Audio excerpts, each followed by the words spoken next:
Computing and Informatics, Multimedia University. Beliau juga pernah bertugas di Inspem sebagai penyelidik pasca kedoktoran. Mendapat pendidikan ijazah pertama dan master dari NUS, dan kemudian peringkat PhD di Universiti Malaya. Bidang kepakaran beliau adalah algebraic combinatoric, graph theory, post quantum cryptography, code based cryptography and coding theory. Tanpa menengah masa, saya serahkan masa ini pada Dr. Terry. Dengan selamat, silakan. Okay, thank you, Dr. Rohaizat, for the introductions.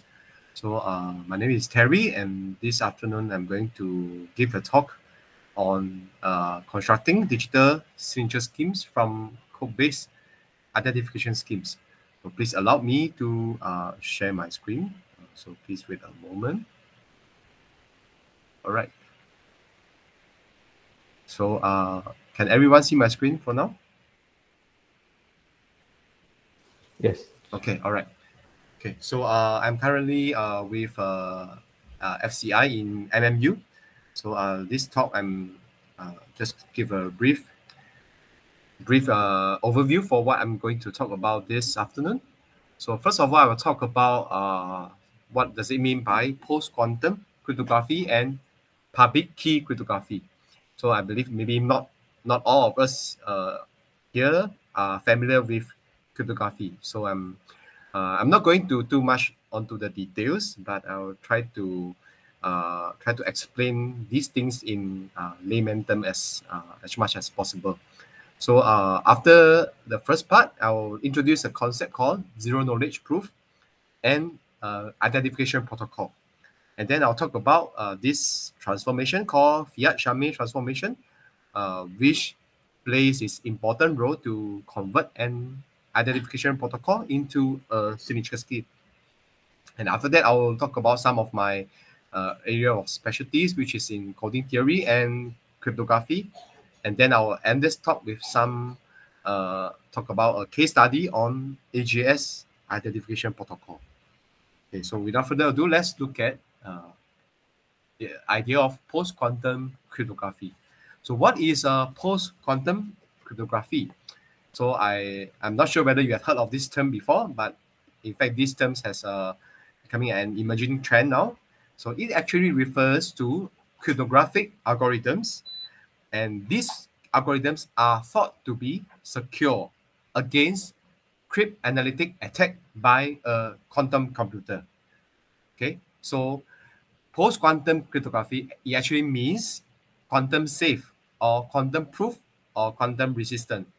So the word post here, although the meaning is like after, but actually the purpose of this word is to imply the ability to resist against quantum computer. So in fact, if you look at the classical cryptography, there are three classical hard mathematical problems which all these crypto systems are based on. So the first one is called the integer factorization problem, and the second one is the discrete log problem and the elliptic curve discrete log problem. So these are the three classical ones. But unfortunately, if one day, in near future, if we have a powerful quantum computer, and this quantum computer can run this algorithm, we call it Shor's algorithm, then this implies that these so-called hard problem can be solved easily or sufficiently using Shor's algorithm. So for now, these three problems are still considered safe. But once a powerful quantum computer is invented, then we have troubles, because most of the classical crypto systems are based on these three hard problems. So that's why we need to study post-quantum cryptography. So in fact, if you look at in the literature, there are 5 main approaches in constructing post-quantum cryptography. But of course, we have some other, we have a lot other approaches, but we are only looking at the main one. And these are the main focuses of the the approaches considered by NIST, which is the United States National Institute of Standardization and Technology. So what are these 5 approaches? So the first one is lattice-based cryptography. So this is the most popular one among the approaches. And the second one is multivariate cryptography. So this multivariate cryptography actually based on, I would say, some difficult mathematics and some it involves in some solving of multivariate equations. And the third one is what we call hash-based cryptography. And for this kind of cryptography, it's a bit special because it can only be used to construct signatures. And by the way, when we mention post-quantum cryptography, it actually refers to public key cryptography, and specifically in these two, mainly in these 2 types of cryptography scheme. The first one is what we call an encryption scheme, and the second one is what we call a digital signature scheme. And the fourth one, a code-based cryptography. This is my area of interest. And the fifth one is super singular elliptic curve isogeny cryptography. So by reading the name of this approach, you find it is quite difficult to understand even, and it's very long and complicated. So it involves of difficult mathematics as well. So these are 5 the most popular 5 of the most popular approaches, and of course there are some other approaches that can be considered to construct post-quantum cryptography. So the focus of this talk is in fact only in the digital signature scheme. So what is a digital signature scheme? So these are just some general idea. Digital signatures are public cryptographic schemes which aims to have data integrity and authenticity. And the private key is exclusively controlled by the signer. So digital signatures also achieve non-repudiation. So maybe some of the term you're not so familiar, but it's okay.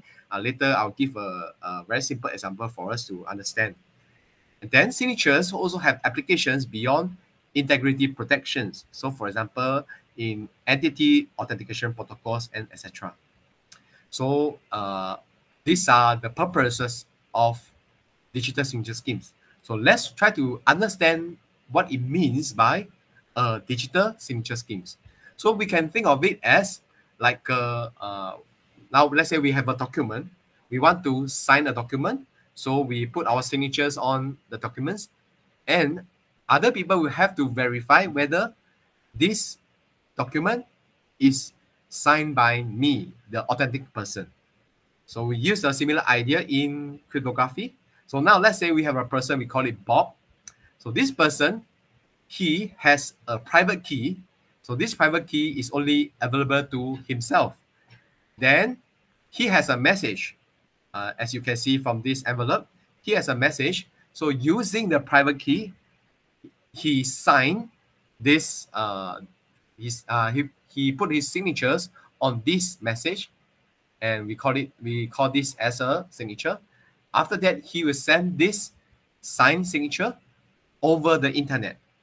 So the purpose of this is to send over to others so that anyone with the public key is able to verify this this document and say that, oh, this is indeed signed by Bob.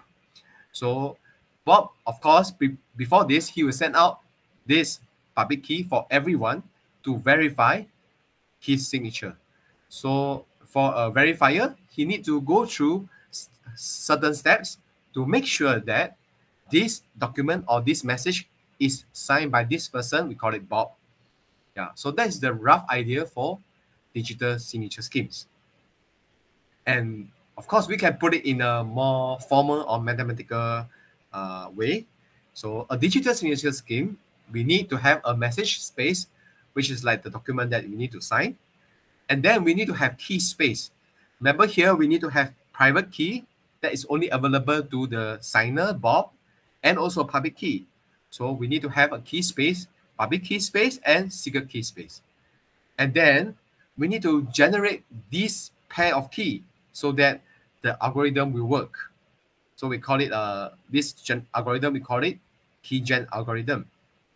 And for Bob to sign it, he needs a signing algorithm.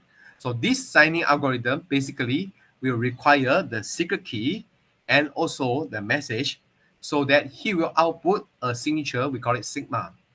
And finally, for a verifier, with this verification algorithm, when he receives this signature sigma and also the message, he need to verify whether this sigma is a valid signature or not.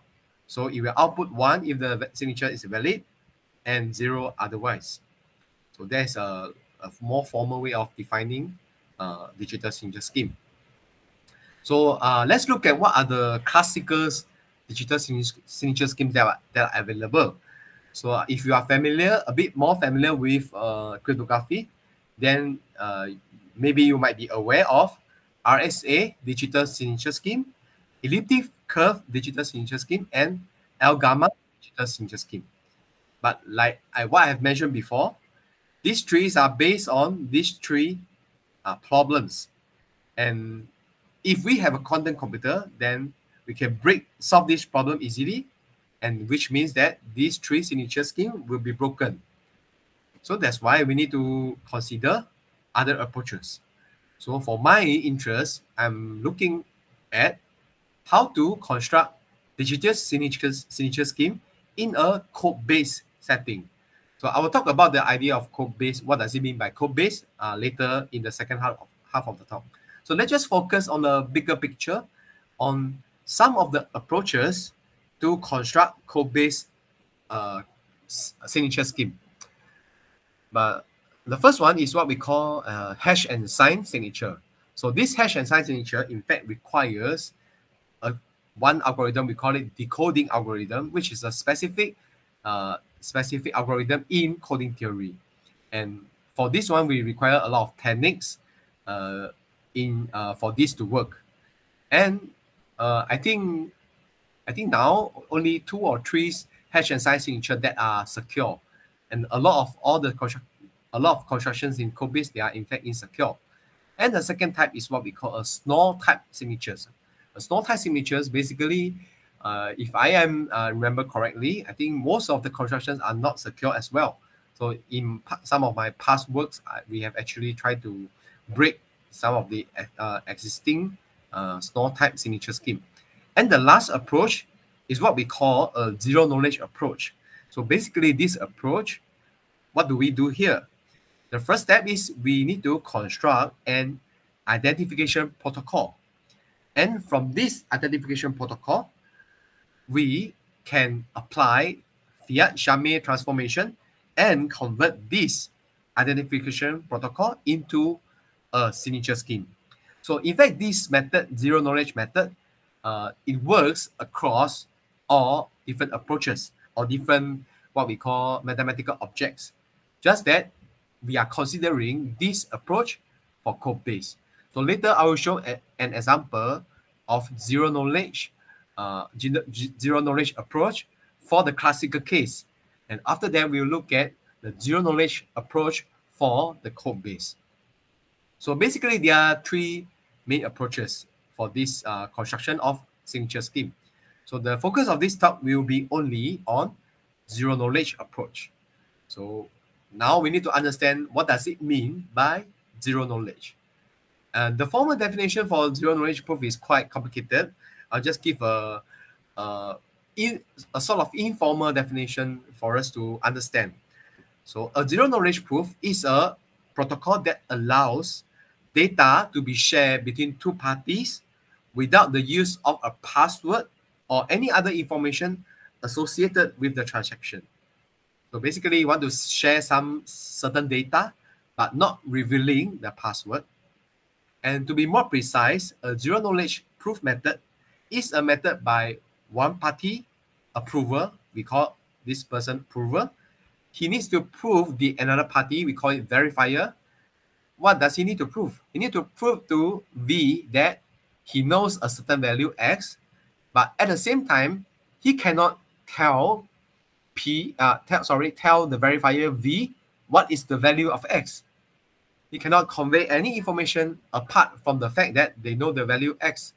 So in other words, this person P need to convince other people that he has the secret, but he cannot tell what is the secret value X.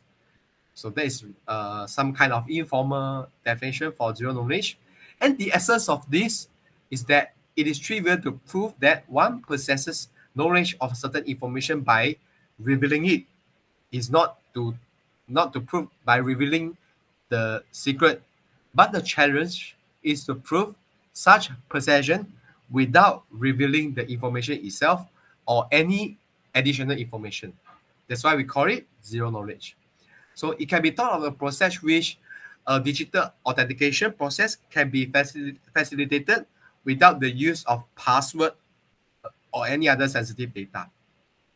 So which means that no information either from sender, which is approver, or the other side, the receiver, can be compromised in any way. So I hope that this informal idea can be catched clearly. And now we are going to look at this very simple example that I always like to use even when I teach my PhD students. I would like to talk about this example called the Alibaba cave. This Alibaba cave is an example of to illustrate the ideas of zero knowledge proof.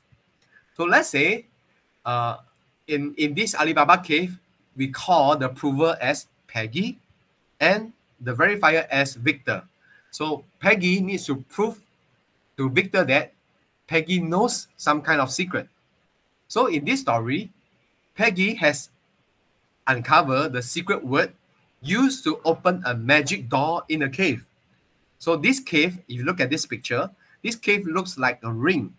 Looks like a ring. So there's this magic door in the middle of the cave. And Peggy has uncovered the secret word to open this magic door. All right. And there are two entrances for this ring or this cave. One entrance we call it A, and the other entrance we call it B. So this, in fact, these two different sides are blocked by this magic door. Okay, so let's move on to see how does the Alibaba cave work.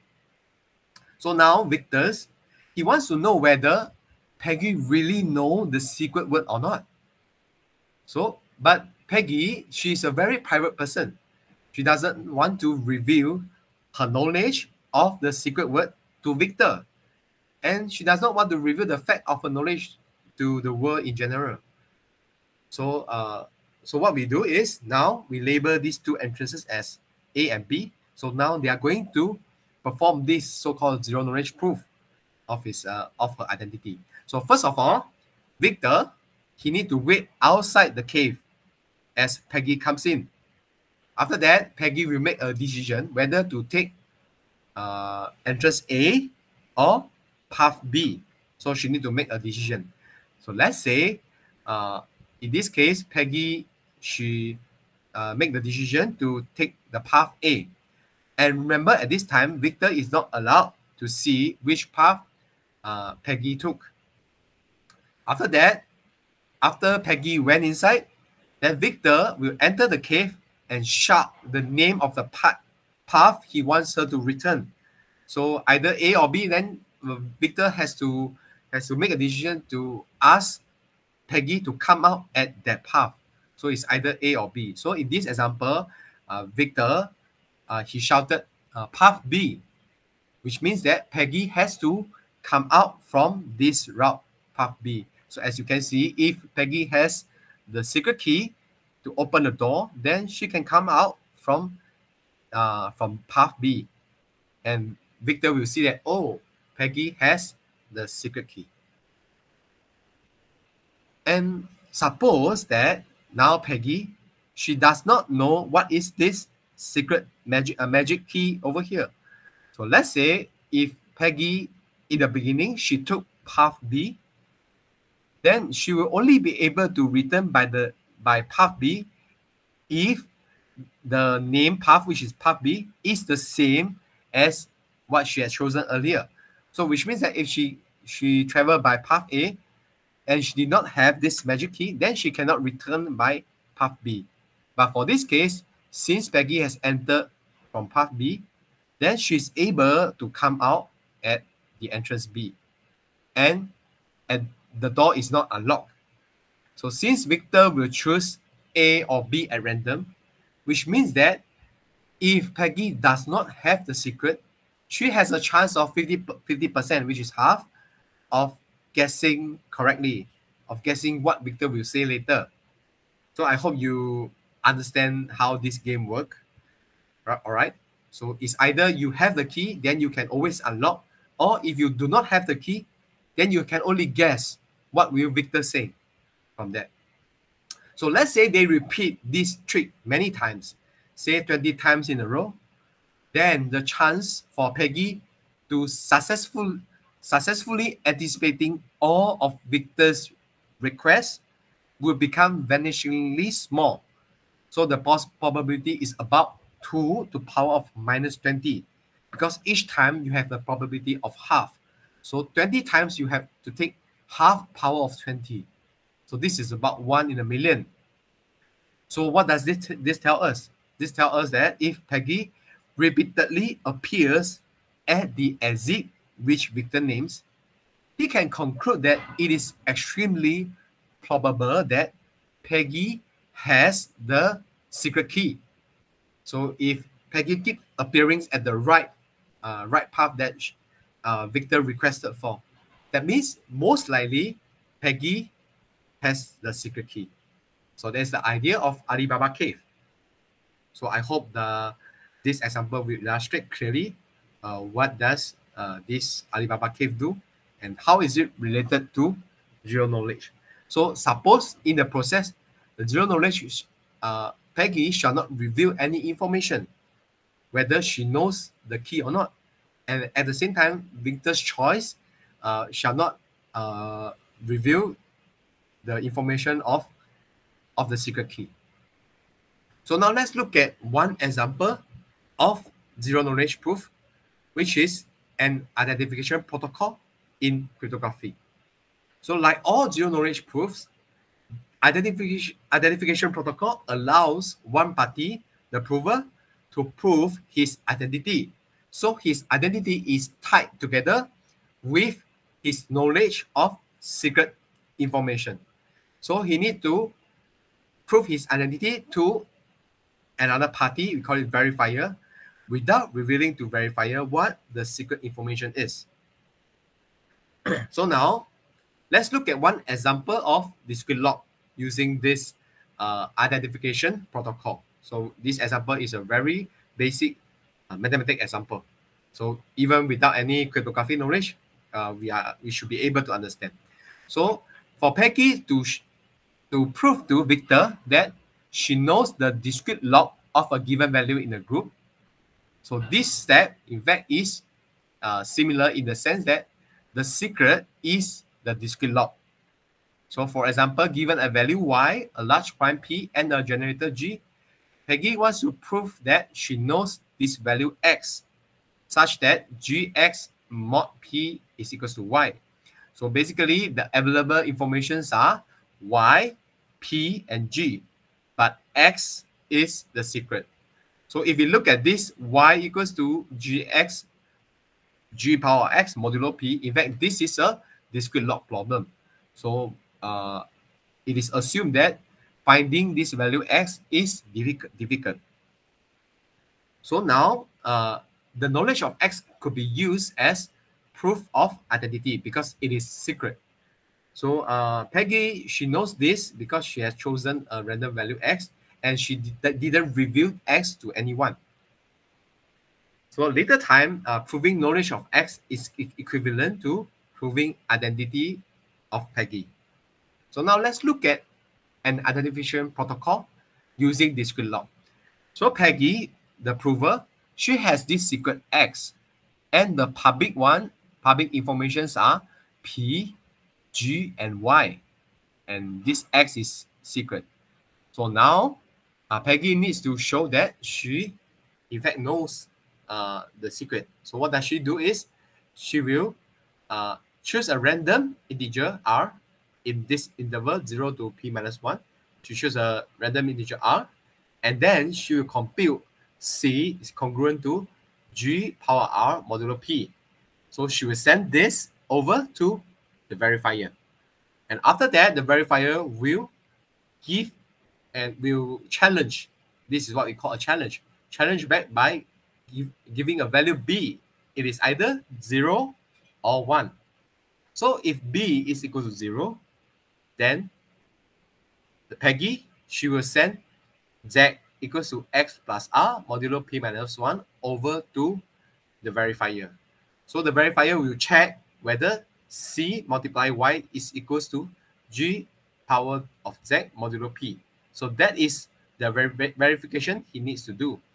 If B is equals to 1, then Peggy will send R over, and the verifier will just need to check whether C is congruent to G power R modulo P. So I hope this is a very clear example of this discrete log, using discrete log as an identification protocol. So if we look back, consider back the Alibaba cave, let's say. So now the Peggy, the first step, what she need to do is she will need to choose either path A or path B. So she'll do something over here. And when she reach to the end of the cave, then the verifier, Victor, will ask Peggy to return either 0 or 1. So Peggy will make sure that she always, A or B. So Peggy will make sure that she will always appears at the desired entrance. And that's what we mean by she passes the verification. So that is the rough idea. So let's now look at some of the tricks here. So suppose Peggy, she knew or she could guess which challenge which Victor is going to issue. Then she could easily cheat and convince Victor that she knows X when she does not. So now assume this person, Peggy, she does not have the value X. So she's now trying to cheat Victor. So what can she do? So let's say she know that, oh, later Victor is going to give me B is equal to 0. So if she know this, then what she need to do is she compute R prime. She choose a random R prime and send C over to Victor. After that, Victor will request for B equals to 0. Then she just set Z equals to R prime, and then Victor will need to verify using this step, and it will be equal. That is provided that Peggy knows Victor is going to challenge by giving challenge B equals to 0. So if Peggy knows that Victor is going to challenge by B equals to 1, then what she need to do is just randomly choose an R prime and then send C equals to G power R prime modulo P. After that, for this step, she just send R prime over, and then easily, when B equals to 1, Victor will verify using this step. So she can easily cheat for this. So if in either one of the scenario above, if Victor issues a challenge other than the one she was expecting, then she will be unable to respond to the challenge under the assumption of infeasibility of solving discrete log for this group. So basically, what it means here means that if let's say when Peggy chose R prime is equal to this, but when Victor requested for B equals to 0, then the verification will fail. That's what it actually means over here. So actually, this implies that a cheating prover has a 0.5 probability of successfully cheating in one round. So if you want to make sure this will work with a very high probability, that means we need to execute a large enough number of rounds so that the probability of cheating prover succeeding can be made arbitrarily low. So what we need to do is we need to repeat the whole process. We need to choose the number of round delta to decrease what we call the impersonation probability to our needs. So for this discrete log identification protocol, the impersonation probability of one round is half. So to reach a certain level of security level, lambda, we need to compute by delta equals to log probability 2 power minus lambda based on the probability. So in our case, when we have this probability equals to half, delta should be 128 in order to achieve 128 bit security. So this is what we call an identification protocol. We have a lot of rounds. We need to repeat so that it achieves certain kind of security level. So after that, we need to apply this Fiat-Shamir transformation. This Fiat-Shamir transformation can turn any zero-knowledge proof identification scheme into a signature scheme. So in particular, this transformation allows to replace the interactive step with non-interactive random oracle access by applying cryptographic hash function. I'll talk about the details later. So now we look at this discrete log identification protocol. So just a remark, this Fiat-Shamir transformation is this approach is also known as commit and challenge approach. Okay, I will explain why. So now let's look back at the discrete log identification protocol. So for all the steps, the signer's secret will become the secret for the signature, and the public key will be the public key of the signatures. So now let's say we need to execute this identification protocol for delta round, from round 1 to round delta. And each round we have R. So we have R1, R2, all the way to Ri. And then what do we do? Remember, we need to compute Ci equals to G power Ri modulo P. So for this thing that we send over, we name it as C1 to C delta, and we put it together and commit them together. This is what we call a commit vector. So remember, previously in an identification protocol, this step forward and backward, in fact, is interactive step. So now we change this interactive step into non-interactive step. So how are we going to do that? So with this commit vector we have, then we issue, remember in signature we need to have message. So we combine this message and commit vector together, and we use this as an input into a hash function. So what is a hash function? Hash function is basically a cryptographic function that you input something, you generate some random string, 0 and 1, some random binary string. So that is the function of hash function. Now that's the purpose of hash function. So remember, for this interactive step, we are supposed to generate B1, B2, B3 until B delta. So that means we need to generate a string of binary. So how do we generate this? In fact, we can just compute this hash equals to commit and the message inside. And the output will become our BI, B1, B2, B3 until B delta. So this is how we compute this one. And these are all being done by signer without any interactive step. Then the next one, for the proving, now we have B equals to 0, which means that we look at challenge I. If challenge I is equals to 0, then we perform this step. If challenge I is equals to 1, then we perform another step.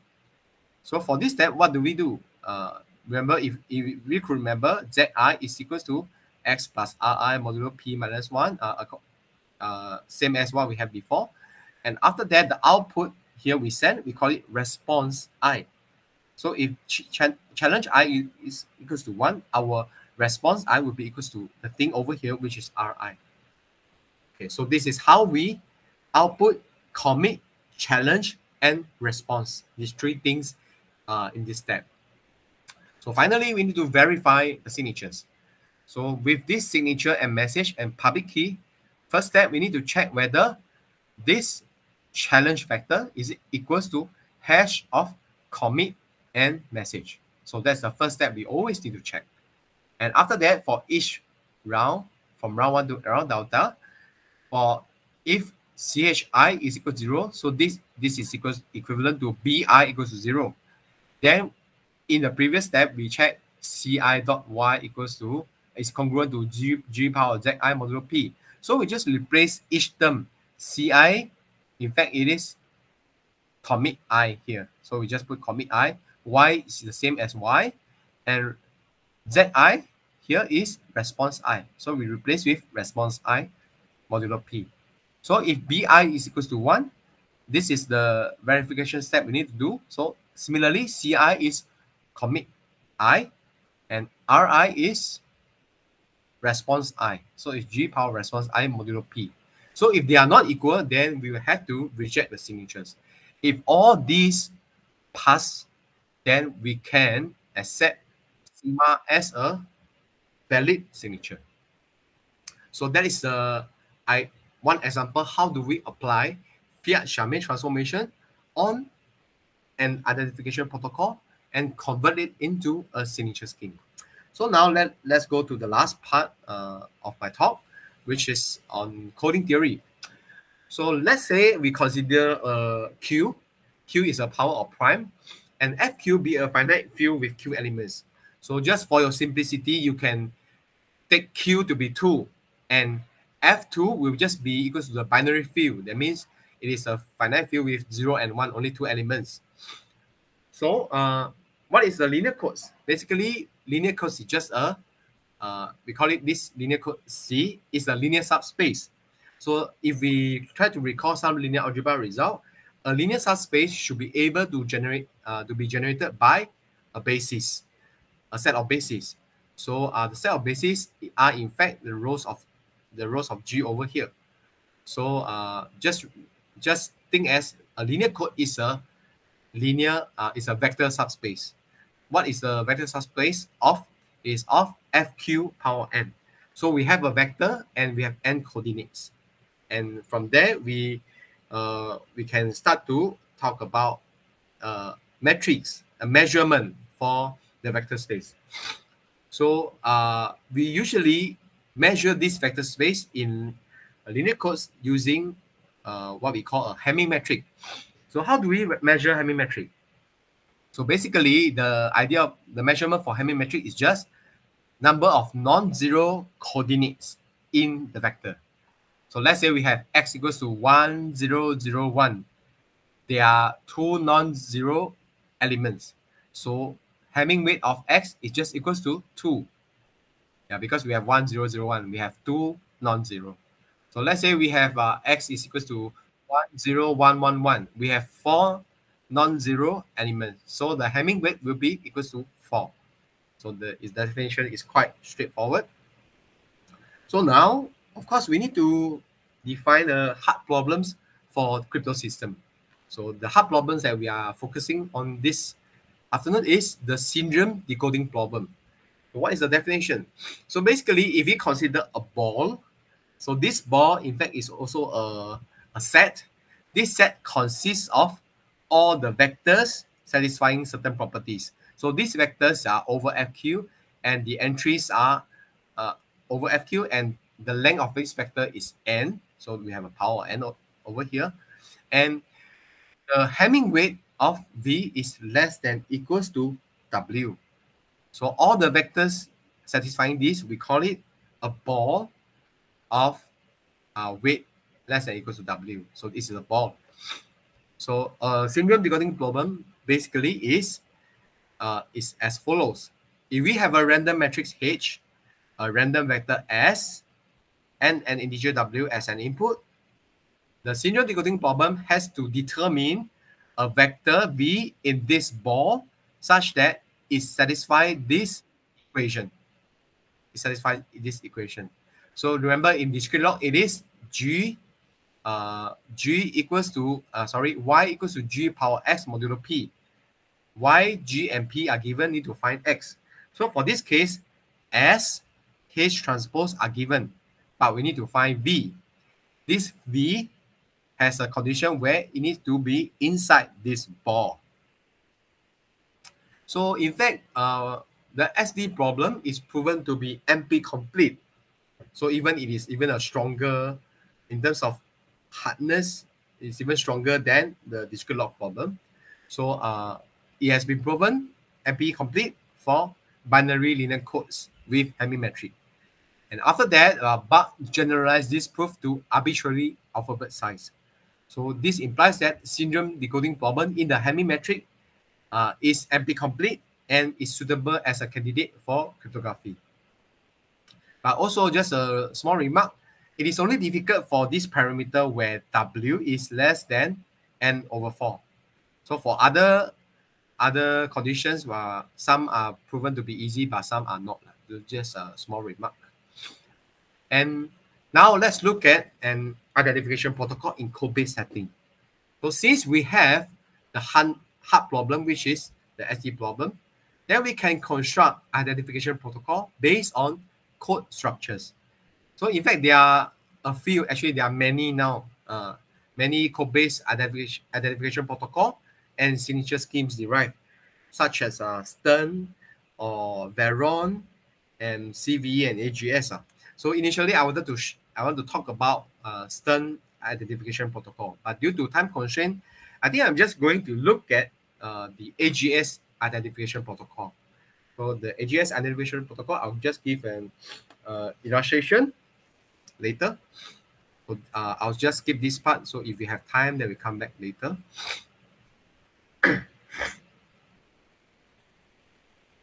So this part is also applying the Fiat-Charmet transformation on the Stern identification protocol and convert it into a signature scheme.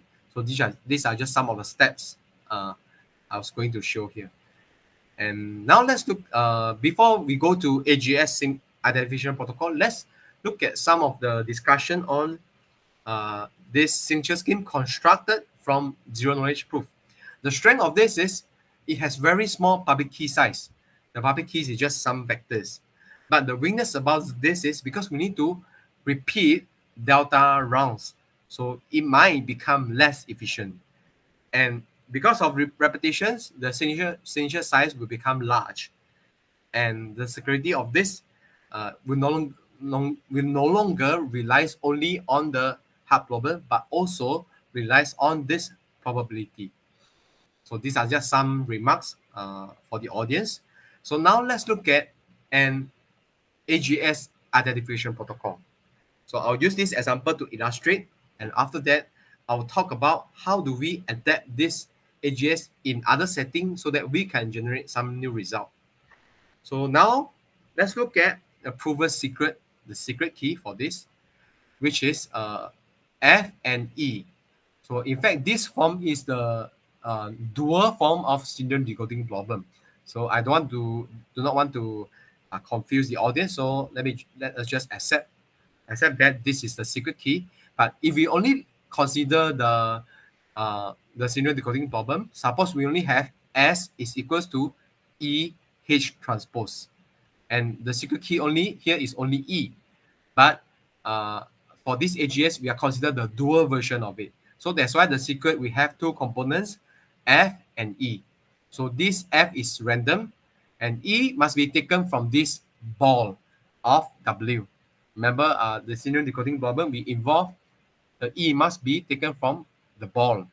So now we have secret key, this pair of secret key, and also the public key will be G and X. X is equals to FG plus E. F and E are secret, but G and X, they are public. So now the prover, what does he need to do? He need to choose a random U and a random permutation of length 2K. So these are just some of the, this is a binary field with power of K, that means length of K. So now the prover need to compute C1 equals to hash of P and C2 equals to hash of UG, this U multiply with G, U multiply with G, then multiply this P. P is a permutation matrix. So that is C1 and C2. After that, the verifier need to send a challenge R. To send a challenge R. This R is taken randomly from 0 to K minus 1. So what does this R do? This R, in fact, change the position of ER. So this rotation means that we change the position of the vector E, we make a shift by R position. So let's say we have a vector 1, 0, 1, 0. we change the position by 1, it becomes 0, 1, 0, 1. And that is how it goes. So for ER and FR, we can change the position. After that, the prover compute C3, which is the hash of UG plus ER, and the whole thing multiply P. And finally, the verifier will give a challenge. Need to decide whether to give a challenge G equals to 0 or equals to 1. So let's say the challenge is 0. If G equals 0, then the prover will send A equals to U plus FR and P. Send these two things over to verifier. Then the verifier have to compute Y equals to AG plus rotation of X. Then after that, you will accept this identity if C1 is equals to hash P. You can try to compare C1 here, whether is it equals to hash of P. The P is sent over here. So now the verifier has information on P and he can compute this. And second step, because if we compute Y equals to AG plus rotational X, in fact, this whole term Y is equals to UG plus ER. Then this is equals to UG plus ER multiply P, and you need to check whether C3 equals to hash of this or not. So if yes, okay, then you will accept. So let's say if the verifier requested give a challenge by G equals to 1, then the prover need to change his response. So now his A will become U multiply G multiply P. B will be equals to ER multiply P. Then the verifier need to check whether the weight of B is it equals to W, and C2 is it equals to hash of UGP, which is this one, and C3 whether is it equals to A plus B. A plus B is UG plus ER whole thing multiply P, which is this term. So these are the steps that the verifier needs to verify and check. And similarly, as we have discussed before, for identification scheme, we have an impersonation attack. So for this one, I will just skip the details. But long story short, the impersonation attack for this AGS scheme is has probability of success of half without the knowledge of F and E. So this tells us that the delta that we need to have is 128 rounds. So finally, let's try to make some adaptation of this AGS scheme into some other setting. So the setting that I'm demonstrating this afternoon is the rank setting. So instead of considering the Hamming metric, so if we could recall, Hamming metric is measure.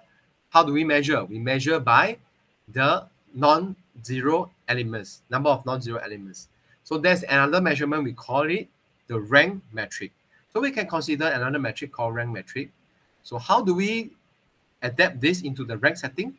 First step, we need to define what does it mean by linear codes in the rank setting. Step 2, we need to have hard problems. And finally, we need to consider the purpose of each steps in the original one and adapt them into the rank metric. So these are the so now let's try to define codes in rank metric setting. So in rank metric setting, instead of considering FQ, now we consider FQM. So a finite field with QM elements. So why do we consider another extra M over here?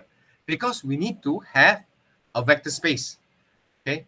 So in fact, if you look at the structure of FQM, it is a vector space itself.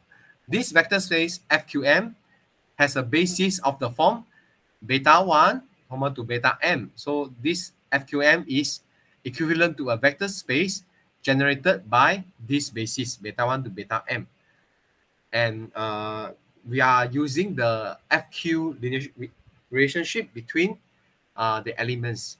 So I'll just skip the details. It's quite requires some mathematics to understand. So I'll just skip the details. So basically, now we consider FQM because itself is a vector space. So now we want to measure this vector space. So now we need to define this concept called rank support.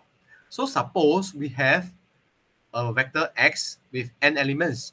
So these elements are over Qm. So the support of this vector x is a vector space. So what is this vector space, and what is the generator for this vector space? In fact, this vector space support x is generated by x1 to xn. So from this x1 to xn, we can generate a space, FQ linear space, for this support x. And if we were to measure the rank weight of this vector, in fact, it is the rank weight denoted by R over here. Rank weight for this vector, in fact, it's just the dimension of the support, the dimension of this vector space. So we can just grasp some ideas, then we can, it is good enough because the details can be quite demanding in terms of mathematics. So let's just accept this one. Try to understand that, okay, the measurement for rank metric is different.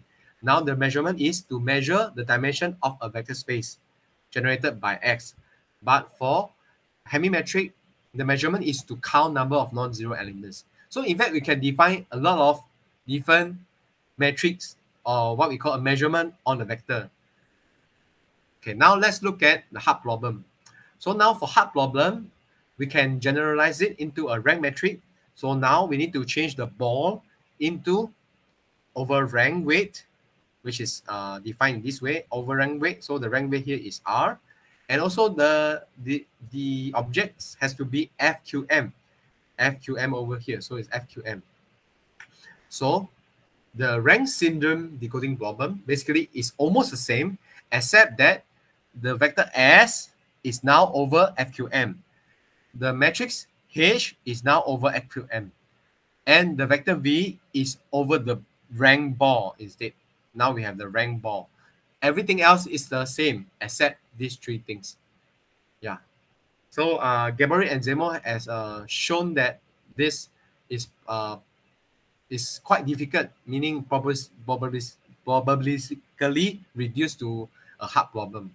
So in other words, this RSD problem is acceptable as a good candidate for rank code-based cryptography. Yeah, these are some of the arguments. So now let's look at our adaptation from AGS into rank AGS. So the magenta color ones are the one that has been changed into rank setting. So originally in AGS, it is over F2. But now when we consider rank AGS, it is over F2 to power M. And now we consider the rank metric. So we have R here and over F2 power M. And also G is over F2 power M. And the secret and the public key X is equals to FG plus E. So so for U, similarly, is over F2 power M. Now, if we try to recall, the P in AGS is permutation. The role of permutation is just to change the position of the vector E. So now what we're going to do here is we need to do some kind of distortion or changing of the rank position for the vector. So the technique that we use is we consider two invertible matrices, P and Q. So we do and we do not need to care about the details. I just know that this step P and Q is it aims to change the structure of the rank. That's what we need to know. Change the structure but preserve the rank. Okay. So now C1 also compute hash of P and Q. Previously you only have P, but now P and Q. And C2 initially it was UG multiplied P.